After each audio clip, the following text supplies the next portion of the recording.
Hi everyone, and welcome to the third video in our Structured Observation Best Practice series.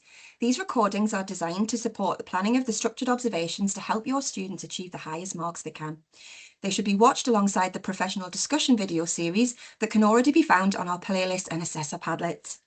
I'm Gemma McGregor, you probably know me already, and I'm the Provider Development Officer for Education and Early Years T-Level at NCFE, and I'm joined by one of my colleagues and really experienced moderator, Laura Robshaw. Please note that these recordings relate to Generation 1 Assignment 2 Part 2, and the moderation window is the 2nd of February to the 15th of May 2026. Now let's take a look at Structured Observation 3 for Education and Early Years. So, SO3 is about meeting the individual needs of children, Laura. The activity will assess the student's ability to meet the individual needs of children through contributing to their care and well-being. There are 11 criteria to meet here. Most are worth up to 4 marks, each with S4.23 and S5.9 up to 3 marks. Assessors should use the tutor guide to ensure these are reflected appropriately, as often mistakes can occur here, with some assessors awarding 4 marks for 3-mark criteria, so keep an eye on those marks. In this short video, we're going to talk through each of the criteria and some top tips for planning for this. They should be watched, remember, in conjunction with the professional discussion video series. So over to you, Laura, for a summary of Structured Observation 3.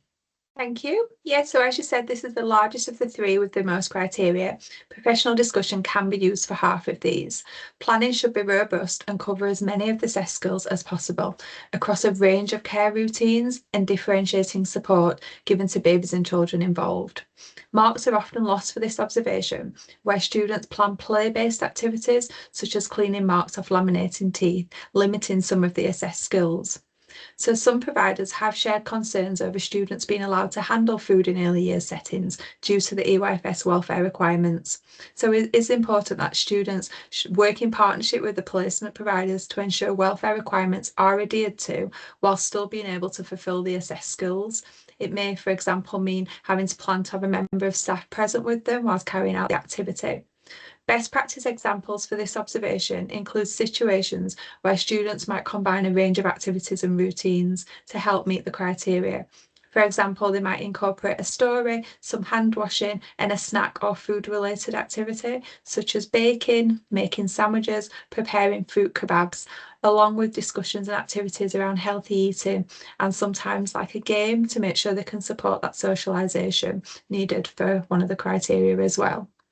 Thanks, Laura. So really, again, this comes down to careful planning, doesn't it? And ensuring that students speak to placement settings, sharing the tutor guide and those expectations. Are there any other aspects you'd say they need to consider?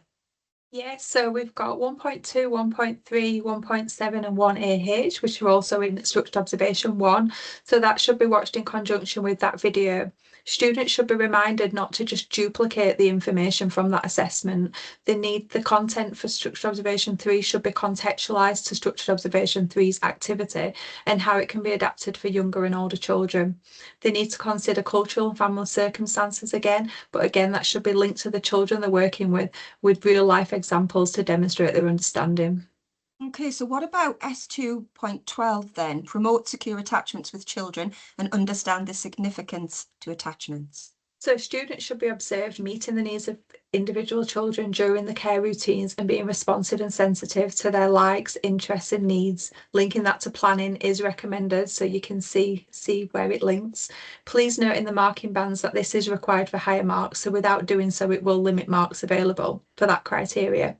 In the discussion, they should demonstrate their understanding of the potential effects of transition, which is often missed as students go straight on to how they support the transitions. As these are covered in part 1, for structured observations, they can just be linked together. It's best practice to contextualise them to their own experience to demonstrate their understanding more so than going through every single point. That is a requirement for competencies, but for this one, for part 2, give an example, give detailed examples, show the depth and understanding of the effects of the transition and how they support them. That's a really, really useful distinction to make, Laura, so thank you for that. I can see that S1.23, S2.19 and S2.20 are across all of the observations. Students should plan accordingly against the assessed skills to ensure they meet these and listen back to the information in SO1 for further support. But what about S2.13, which involves the students supporting children's group learning and socialisation? Again, needs to be considered when planning. Often students will combine a game against a snack to evidence the assessed skills. This includes encouraging participation in shared activities, promoting cooperation, and helping children build those positive peer relationships. Evidence of effective practice may involve facilitating discussions, for example, at circle time, organising collaborative tasks where children have to work together, and guiding children in turn taking, problem solving, and sharing. For higher marks, students should show consistent and purposeful support for group learning, and a discussion cannot be used for this criteria. And just to add to that one, sometimes they will do, say, a snack time, and then they sometimes forget about this criteria and making sure it's all about that social turn taking and group learning and socialisation. Fantastic. Top tip. If you've seen that before, top tip, definitely. So moving on from that, then, do you have any tips for S4.13, which is identify and act upon own responsibilities in relation to health and safety, security, confidentiality of information, safeguarding and promoting the welfare of children? So professional discussions tend to be longer for this structured observations, so students need to consider the quality over the quantity against the marking bands. S413 has lots of criteria to cover, and often students will repeat what's been seen or shown, say on a walk and talk, or discuss content that's not always relevant to the marking bands, impacting on time. So the best way to approach this criteria is by breaking down the information in the marking bands and ensuring that the student can cover how they do it in practice, so referring to key policies and legal requirements. Assessors should also use the marking bands and questioning to refocus that discussion and move the students on where needed. They should ensure that all categories of abuse have been covered, and for higher marks, this includes the short and long-term effects. That's a big one, that one, isn't it, Laura? Thank you for that. I'm sure that clears quite a lot up. So you briefly mentioned in the introduction about S420 and S421, plan and carry out care routines for children. Could you offer any more support around this one? Yeah, so for students, they should be considering the care routine suitable for the age and stage of children that they're working with. So it can be more difficult when working with school-age children. They do need to be creative and work with a placement mentor as part of the planning. Students should consider all types of care routines, including supporting children put coats and shoes on before going outside, washing hands, toileting support, snack and meal times, and they must maintain records of children with dietary needs. They should all be observed with the discussion only being used to explain why health and well-being is important for babies and children and how they promote healthy lifestyles. Here, students should refer to what they do at the setting to support this, including how they promote this to children and their families. Best practice examples includes making something that they might share with parents to support healthy lifestyles. There's some great tips in there. Thank you, Laura. So what about S4.23? Yeah, so this was previously S424 in the previous tutor guides, but now S423, it only goes up to 3 marks, and it's about the student undertaking tasks to ensure the prevention and control of infection. So the more they can do in the observation, the better. Often students will prepare snack prior to the observation, meaning that they assess skills like food hygiene are missed. So where possible, tasks like this and wiping down tables, washing hands should all be observed. And is a discussion allowed here, Laura?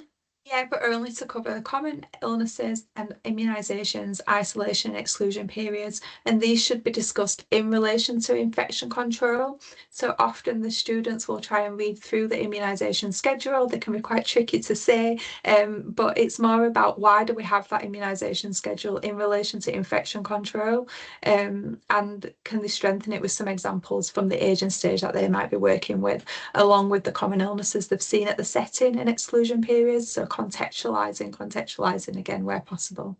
That word comes up a lot. It's really important, isn't it? So thank you for that. And the last one for SO3 is S5.9, which is work collaboratively with colleagues, parents and other professionals to meet the needs of babies and children and enable them to progress.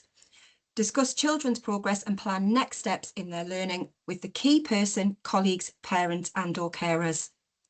Yeah, best practice to meet this criteria is to plan time to share feedback following the observation to a member of the team with a focus on progress and next steps. They might also share what they might share. They might also share that and what they might share with the parent and how they might do this, for example, through a discussion or an online system. In the discussion, they should then build on this by demonstrating an understanding of who they might need to work with to meet the needs of babies and children. Higher marks are awarded when students share a range of accurate and detailed examples of other agencies and professionals linking to real life examples from their placement experience. They need to include why they may need to work with them and when. And assessors are reminded that this is the one that goes up to 3 marks when marking. And just another top tip for timing for this observation, it is expected they last an hour in total. So once everything they intend to do within their activity is complete, they can then move on to their discussion. This ensures that time's used effectively and allows them to showcase their full understanding. Fantastic. Thanks so much, Laura. So again, you've given assessors and students lots to consider when planning for their structured observation 3. Like SO1 and SO2, it's really vital and important that students work with placement mentors to do this and that their plans are checked before implementation, just to make sure that all of that criteria is actually covered. So thank you to all of you for watching this video. I found it really useful and I hope those of you watching it found it useful too. Please do share your feedback and suggestions. There'll be a link in the comments box below the video, and we hope to see you at the Assisting Teaching recording for structured observations. Thank you.